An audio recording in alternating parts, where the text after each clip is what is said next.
Have you ever looked back at a moment and thought, why did I say that?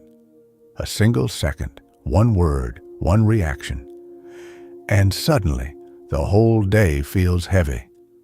Maybe it was a text message that hit a nerve, a rude comment at work, someone cutting you off in traffic, a family member saying the one thing they know always gets to you, and before you even had time to think, you reacted. Your voice changed, your face got tense, your heart sped up. And just like that, the moment was no longer under your control. The hard part isn't what they said.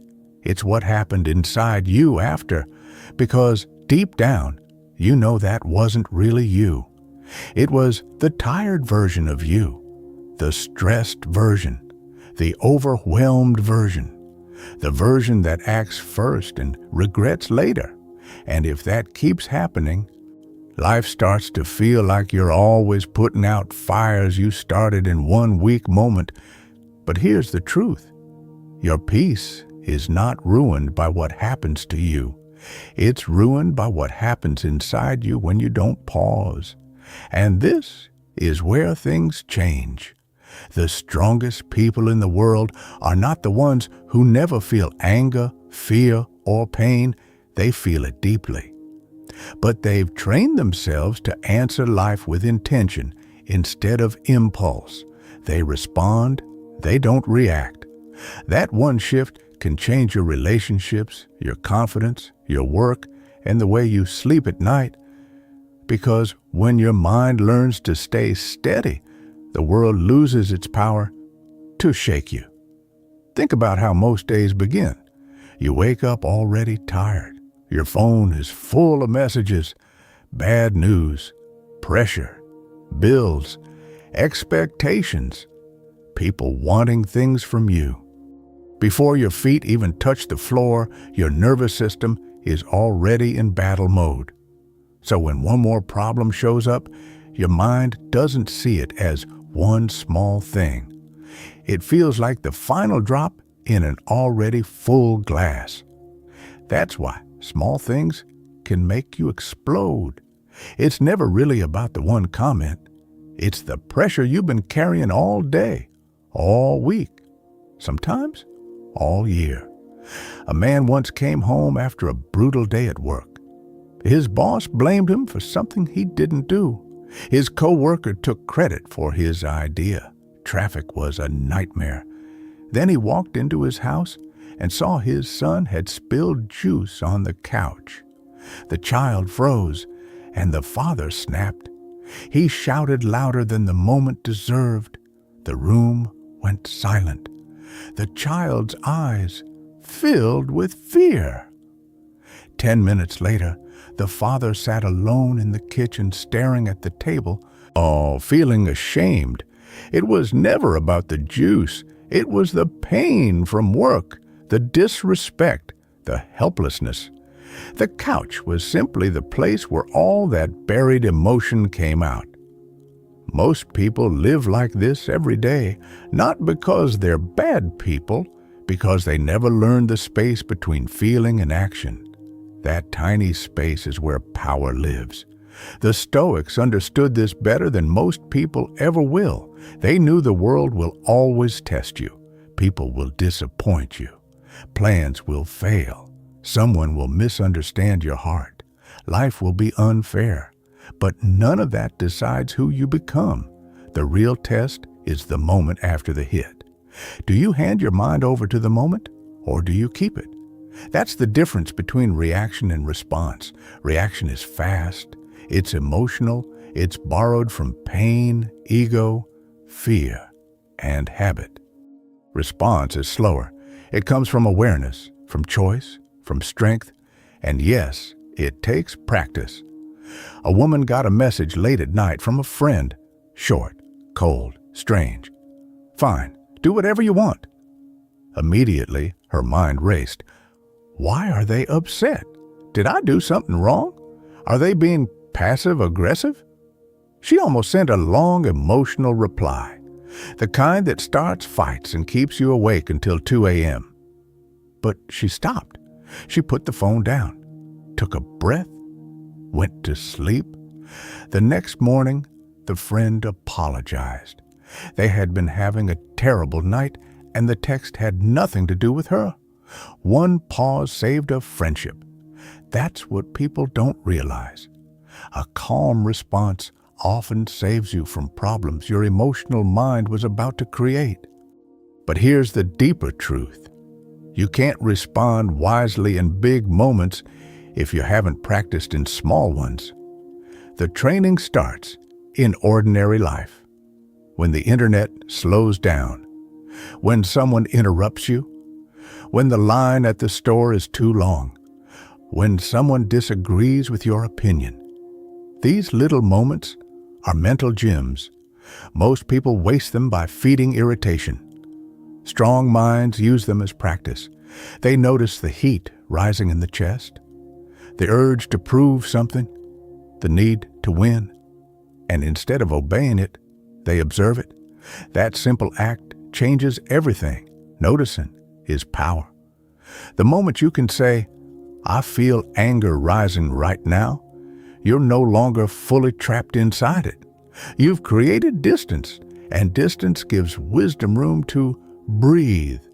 Marcus Aurelius reminded himself that people act from what they know, from their wounds, from their ignorance. That doesn't excuse bad behavior, but it helps you stop taking everything personally. Sometimes people are rude because they're drowning in their own chaos. Sometimes disrespect says more about their pain than your worth. This mindset alone can save you from hundreds of useless emotional battles. A young man was insulted during a meeting. A coworker mocked his idea in front of everyone. He felt the room turn toward him. His face got hot. His ego screamed, "Say something back." But instead, he stayed quiet, not weak, clear. Later, when emotions settled, he spoke privately with confidence and calm. His words had weight because they weren't mixed with anger. That moment changed how people saw him. More importantly, it changed how he saw himself. This is where things change. When you stop proving and start choosing, you become dangerous in the best way. Calm people are powerful because they're hard to control. The world manipulates reactive people easily. All it takes is a trigger, a criticism, a delay, a disrespectful tone. Then your whole state is in someone else's hands. But when you train yourself to pause, people lose the ability to steer your emotions. That is freedom, and freedom is one of the deepest forms of strength. Halfway through your journey, this is the part most people miss. They think responding means suppressing feelings. It doesn't. It means feeling everything without letting it drive. That's different. Imagine anger as a passenger in your car.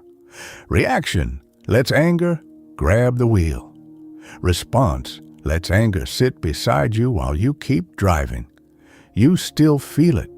You still respect it. But you don't surrender control. This one image can help in real life. The next time someone says something sharp, picture the emotion sitting next to you. Let it speak.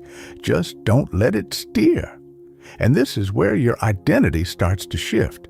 You stop seeing yourself as an angry person, an anxious person, or someone who always overthinks. Instead, you become someone who notices emotions without becoming them. That shift is life-changing. There's another story that shows this.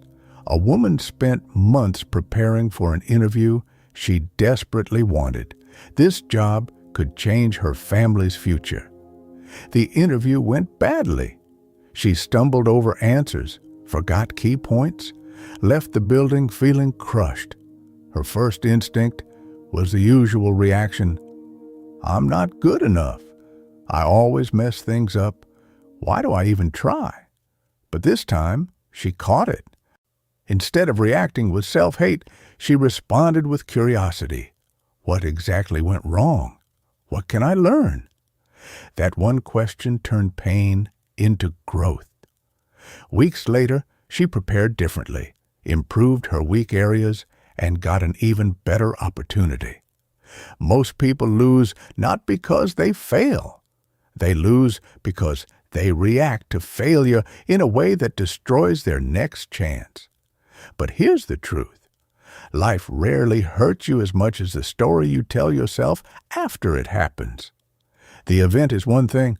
Your mental reaction becomes the second wound. Responding means refusing to add pain to pain. It means saying, "This happened. Now what's the wisest next step?" Simple, clear, forward. Another powerful practice is delaying your first response, not forever, just long enough for wisdom to catch up with emotion. A few breaths, a short walk, a glass of water, one night of sleep before replying. These small delays protect your future. How many regrets in life came from words spoken too fast? How many relationships ended because nobody paused?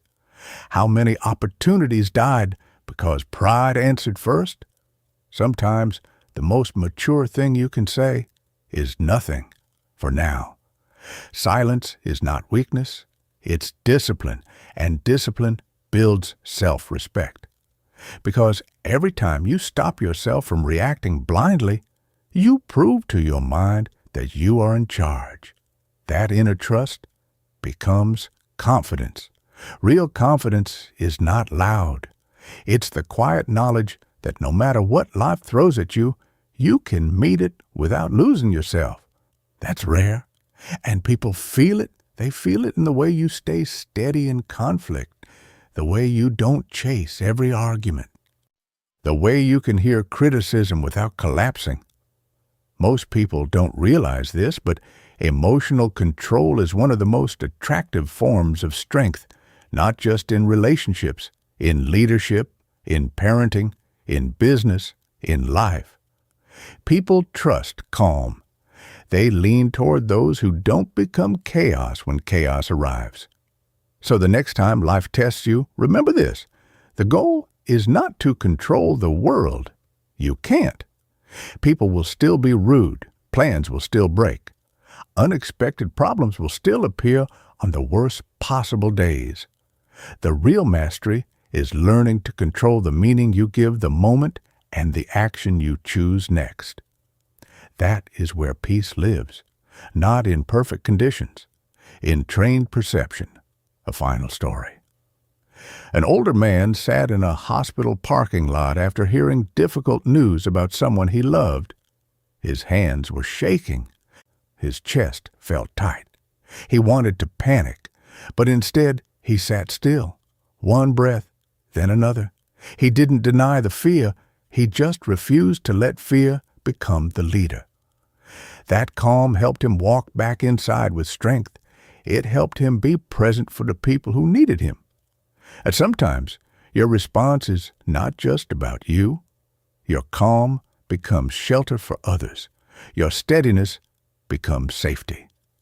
That is the kind of strength this world desperately needs.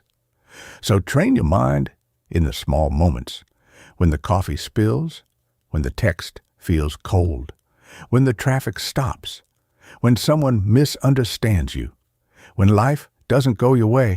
These are not interruptions. They are practice. Each pause is a brick. Each calm choice is another layer. Slowly, quietly, you build a mind that nothing can easily shake. And one day, the same thing that once ruined your whole week will barely touch your peace. That's when you'll know the training is working. You are no longer a prisoner of the moment. You are the one who chooses, the one who sees clearly, the one who moves with intention, the one who protects their peace. Calm, strong, in control. And once you become that person, life changes in ways most people never experience. Not because the world became easier, because you became stronger. If this spoke to something deep inside you, and you want more reminders like this, consider subscribing. Your strongest self is built in the pause.